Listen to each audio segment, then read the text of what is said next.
이번 영상에서는 남아프리카 공화국 출신의 미국 기업인 전기자동차 회사 테슬라, 항공우주기업 스페이스X의 CEO이자 보링컴퍼니, 뉴럴링크, 엑스크롭, XAI의 이사회 의장, 남아프리카 공화국, 캐나다, 미국의 3중국적이며 2024년 기준으로 전 세계에서 가장 부유한 인물 일론 머스크의 인생을 소개해보도록 하겠습니다.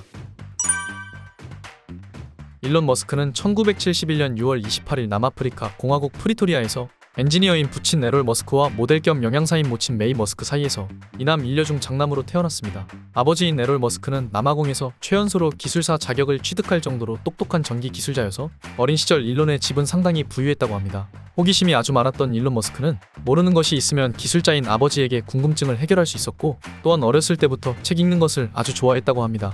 만화부터 과학, 철학, 종교 등 여러 분야의 책을 두루 섭렵했으며 10대 때 하루 10시간 2권의 책을 읽었고, 특히 판타지나 공상과학 소설을 무척 좋아했습니다. 머스크의 부모는 그가 10대일 때 이혼을 하게 되고, 일론과 두 동생은 아버지 에롤 머스크와 함께 지내게 됩니다.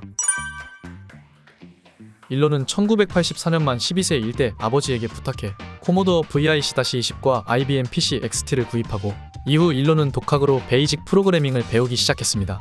그리고 직접 블래스터라는 이름의 슈팅 게임을 동생과 함께 만들게 되는데, 적의 우주선을 파괴하는 일종의 우주전쟁 슈팅 게임으로 공상과학 소설을 읽고 영감을 받아 만든 것이라고 합니다. 일론은 이 게임을 PC와 사무기술이라는 게임 잡지를 통해 $500, 현재 가치로 $1200에 판매했고, 이로 인해 그의 이름이 대중 앞에 처음 공개됩니다. 또한 엔지니어였던 부친이 기술을 전수해준 덕에 모형 로켓을 만드는 데도 취미가 있어 가솔린과 각종 화학약품을 혼합하여 로켓 연료를 만들고 그걸 자장 로켓에 넣어 발사하는 것을 즐겼다고 합니다. 이 외에도 모친은 그가 어린 시절에 했던 활동들이 너무 다양해서 하나를 콕 짚어 말하기가 힘들다고 언급하기도 했으며, 이 중에는 이웃의 부활절 달걀 팔기, 오토바이, 공기총놀이, 비디오 게임방 사업 등도 있다고 합니다. 남아공에서의 학창시절, 그는 몸이 허약한 데다 내성적이며 직설적인 성격, 독특한 성씨 때문에 학우들로부터 따돌림과 더불어 폭행까지 종종 당했다고 합니다. 9학년 때는 계단에서 밀려 굴러떨어진 뒤 의식을 잃을 때까지 맞기도 해서 병원에 일주일 가까이 입원하는 일도 생겼는데, 이때 코에 재건 수술을 했으며 그 후유증이 지금도 남아있어 호흡에 문제가 있다고 합니다.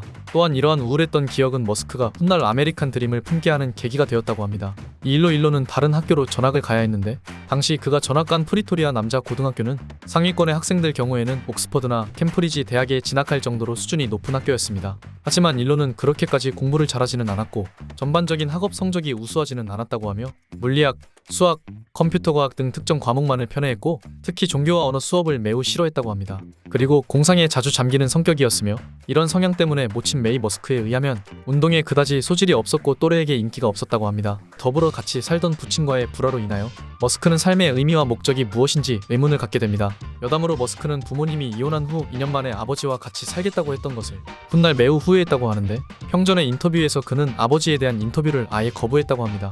한 인터뷰에선 아예 내 아버지는 악마이자 끔찍한 인간 말종이다.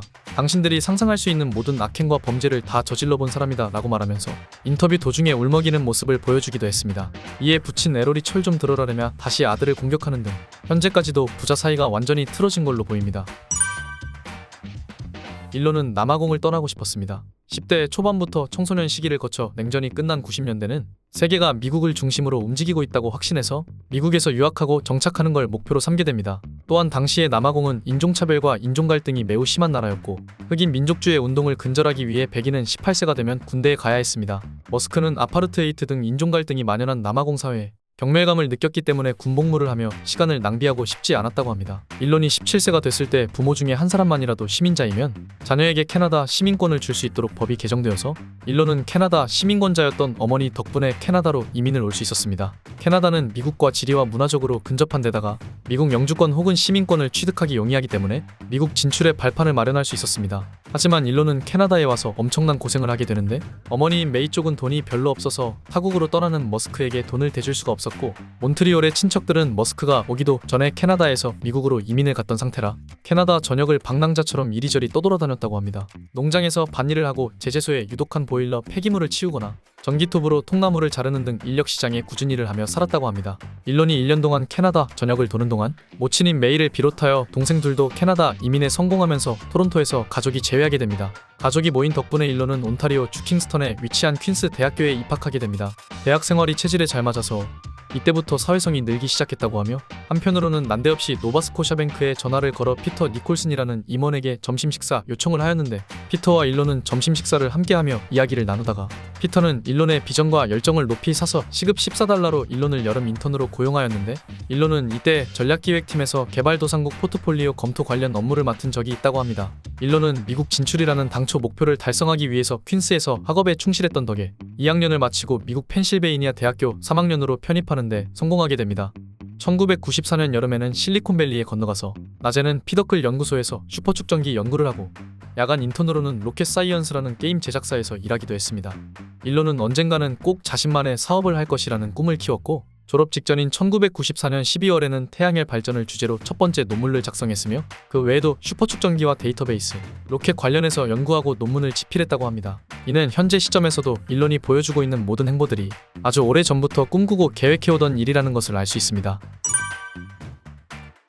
그는 창업하기 전에 본인에게 얼마 정도가 필요한지 알아보기 위한 일종의 실험을 하기도 했습니다. 이른바 일론 머스크의 욕구 실험이라고도 알려져 있는데 그는 창업을 앞두고 혹시나 사업이 망했을 때 뒤따를 가난을 감당할 수 있을지 고민했고 이를 확인하기 위해 1달러 프로젝트에 돌입했는데 바로 하루를 단돈 1달러만으로 먹고 살 수 있는지는 시험해보는 것이었습니다. 일론은 대형마트에서 냉동 핫도그와 오렌지 30달러 어치를 사서 컴퓨터를 끼고 한 달 동안 매일 그것들만 먹고 생활을 했습니다. 돈이 없는 삶이 어떠한지를 직접 체험해보기 위해 한 생활이었고 이렇게 한 달을 지내보니 의외로 살만했고 자신에게 별로 힘들지 않다는 사실을 깨닫고 대학원 진학을 포기한 이후 곧바로 창업 전선에 뛰어들게 됩니다.